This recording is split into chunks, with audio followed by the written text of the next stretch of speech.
I've been attending town halls and meetings across my district for the last 2 weeks. Smaller communities in Wisconsin like Edgerton, Sauk City, Monroe, Mazomanie, and Darlington. Smaller communities with hardworking people with a strong work ethic and upper Midwestern values like fairness and compassion. And at those meetings, I've heard a common thread. They don't like what they're seeing in Gaza and Israel. The vast majority recognize that the attack on October 7th was horrific and Israel had a right to respond, but they didn't have a right to collectively punish 2.3 million people stuck in Gaza. They know that 1,200 people are dead in Israel from the attack and over 130 people are still being held by Hamas. But they also know that nearly 34,000 people are dead in Gaza, 70% of which are women and children, clearly not members of Hamas. They know that 2 million people have been displaced in Gaza, and the majority of the buildings and infrastructure have been demolished or damaged by Israeli bombs. They know that the people are dying of starvation because almost every entry point to Gaza is through Israel, and not enough supplies and aid are getting through. And they understand that the United States is trying to help with aid, but we have to drop it from the air or bring it in by sea because our friend Israel won't allow us to bring it in through easier, safer ways like by truck and transport.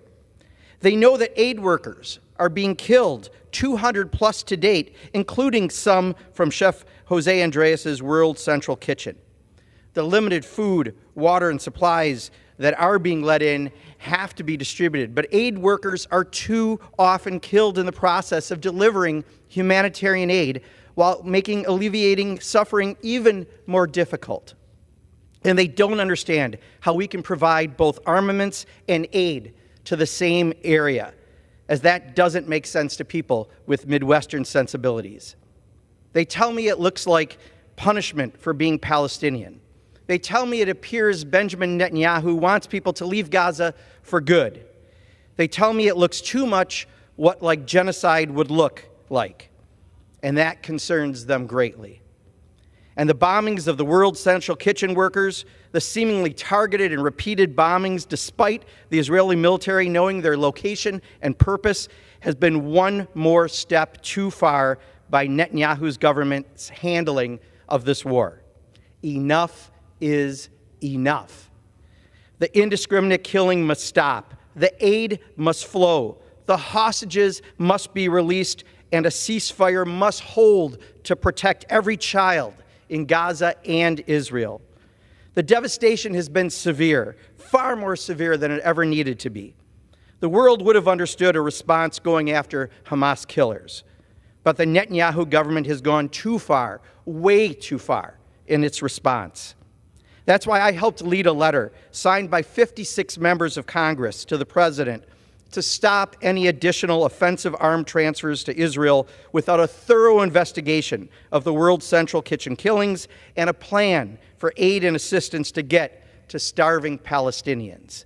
The United States has long supported two nations existing side by side in peace, a two-state solution. But Benjamin Netanyahu doesn't support that reasoned path to peace.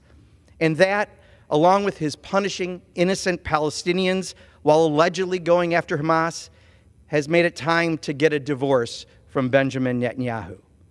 I support the overwhelming majority of Israelis who want peace. They want to live safely without bombs raining on them from extremists in Gaza.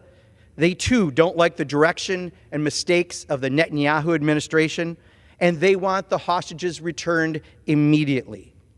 And the overwhelming majority of Palestinians want peace as well. They just want to live their lives with dignity and independence as they should. But they need to be treated as equals with human rights, which too often they are not. I urge our government to do more to help distribute aid, utilizing great groups like the World Central Kitchen and UNRWA and others that are doing this work. And our government must stop supplying any offensive weapons or equipment that damages Gaza further, especially in regards to any invasion of Rafah.